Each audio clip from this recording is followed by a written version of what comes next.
আমরা অন্নপ্রাশনে দেখবে কত আয়োজন করি, মুরগির ঠ্যাং দিয়ে রোস্ট, আত্মীয় স্বজন পরিবার পরিজন কতজনকে আমরা নিমন্ত্রণ করি, অথচ এই চিন্তাটা নাই আমার বাচ্চা জীবনের প্রথম সে অন্ন মুখে দেবে।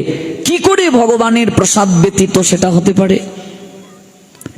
এটা জানতে গেলে, এটা বুঝতে গেলে আবার শাস্ত্র গ্রন্থ পড়ার দরকার আছে।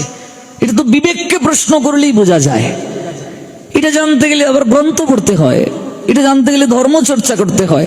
আমার সন্তান জীবনের প্রথম অন্ন মুখে দেবে, আমি এটা ভগবানকে নিবেদন না করে দিয়ে দেব, তাহলে প্রথমেই তো আমি তাকে পাপটা গ্রহণ করালাম। গোবিন্দ গীতায় বলছেন, আমার প্রদত্ত সম্পদ যারা ভোগ করে অথচ আমাকে ক্রেডিট দেয় না, আমার প্রদত্ত দ্রব্য যারা ভোগ করে আমাকে নিবেদন করে না, যারা নিজেদের উদর পূর্তির জন্য রান্না করে খায় কিন্তু আমাকে দেয় না, ওরা হলো চোর। অর্জুন, এটা আমি বলিনি, কষ্ট পাবেন না, গোবিন্দ বলছেন ওরা হলো চোর। ওরা চৌর্য বৃত্তি গ্রহণ করে, এই পৃথিবীর কোনো কিছুই তাদের না। ওরা ল্যাংটা এসেছিল, ল্যাংটা যাবে। আমার প্রদত্ত দ্রব্যাদি আমাকে না দিয়ে যারা খায় তারা প্রত্যেক গ্রাসে গ্রাসে পাপকে গ্রহণ করে। ইষ্টান ভুগান হিব দেবা দাসন্তে ইয়াজ্ঞ ভাবিতাহ তৈর দত্তান অপ্রদায় এব্বু ইয় ভুংতে স্তেন এব সহ। বাংলা অর্থ কি?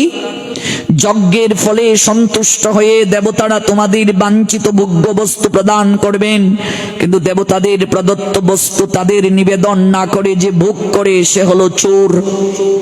In search of the various necessities of life, the demigods, satisfied by the performance of sacrifice, will supply all necessity to you. But who enjoys such gift without offering them to demigod in return is certainly a thief, said Almighty Creator Krishna, Srimad Bhagavad Gita 3 chapter Karma Yoga 12 verse. And also said Srimad Bhagavad Gita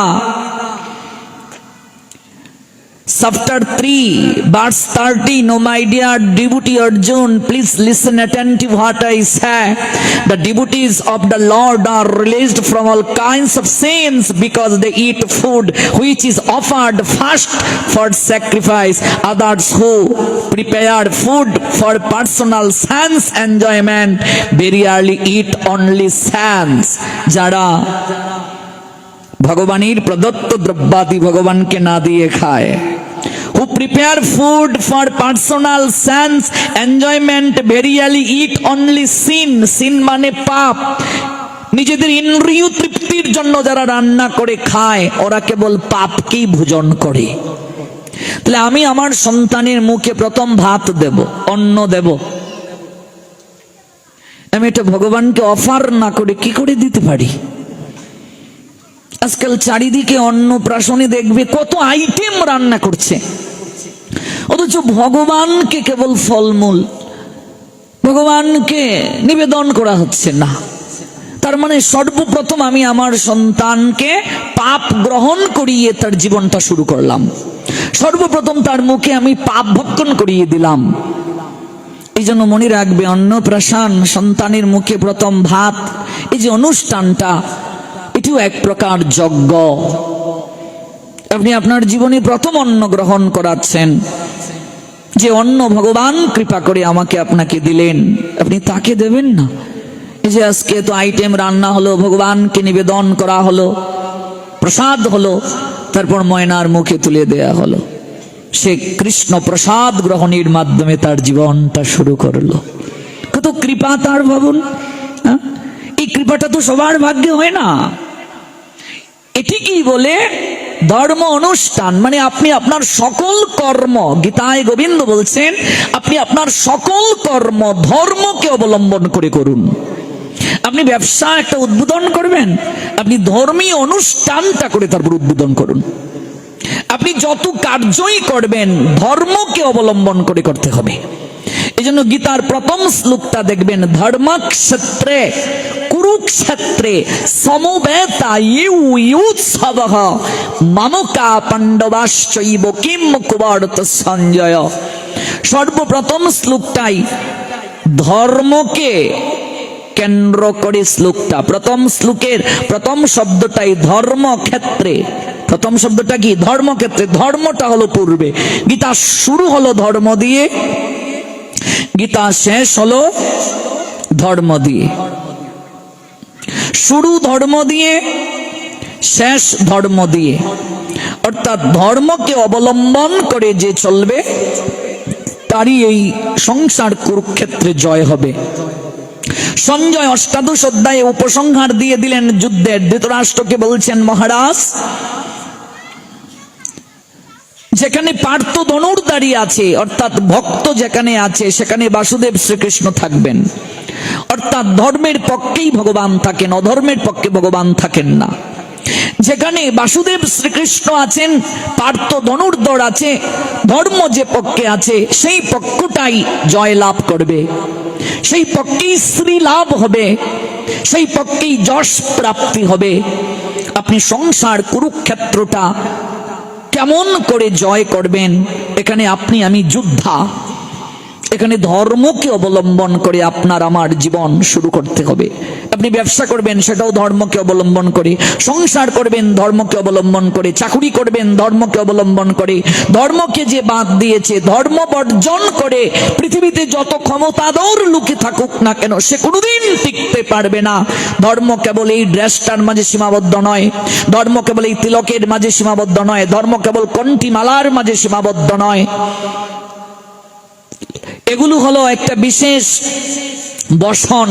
আপনি স্কুলে ভর্তি হবেন, আপনাকে একটা uniform পরিধান করে স্কুলে যেতে হবে কিনা, নতুবা আপনাকে ক্লাস করতে দেবে না। এটা একটা ইউনিফর্ম কেবল। এগুলোর মাঝেই কেবল ধর্ম লুকায়িত কিংবা ধর্ম সীমাবদ্ধতা কিন্তু নয়। ধর্মের সংজ্ঞাটা কি? What means religion? Said Srimad Bhagavatam, religion means the rule of regulation Almighty Creator Krishna. If you violate rule of regulation Almighty Creator, of course punishment any time in any situation.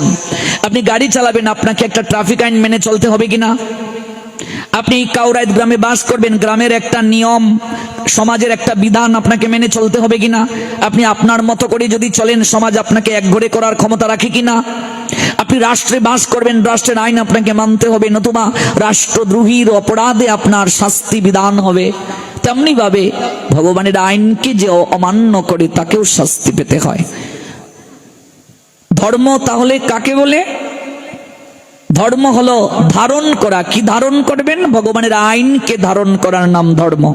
আগুনের ধর্ম পুরানো। আগুন যদি পুরাতে না পারে, আগুনের কোনো মূল্য আছে?